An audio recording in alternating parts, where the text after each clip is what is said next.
Good morning. It's a rainy day out, and I am not driving. I'm parked. So, when I grew up with my grandma and my grandpa, and I remember my grandmother telling me about the age of 16 that just because they believed something didn't mean that I had to believe it, but that I had to figure it out for myself.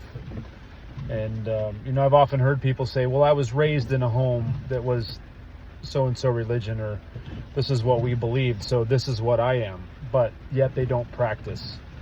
And I know when my grandmother told me that, what went along with that was you need to do some discovery and try to figure it out for yourself.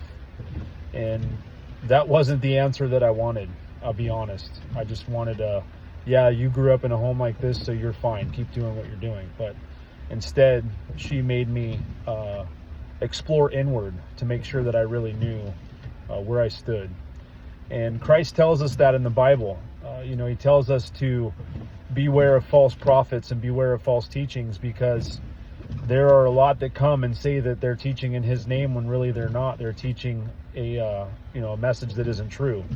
It reminds me of something a close friend told me, that 99% of the truth is 100% of a lie.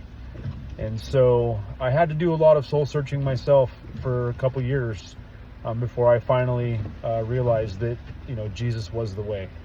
So, just because you grew up in a home, a Christian home or a Catholic home or a Muslim home or a Jewish home, that doesn't make you part of that religion. You don't inherit that right. That's something that you need to explore for yourself. So I encourage you to explore where you actually stand, and I do believe that by that exploration you will figure out that the one true God is the one that saved us and the one that sent his son to earth to redeem us. Hope you have a good day.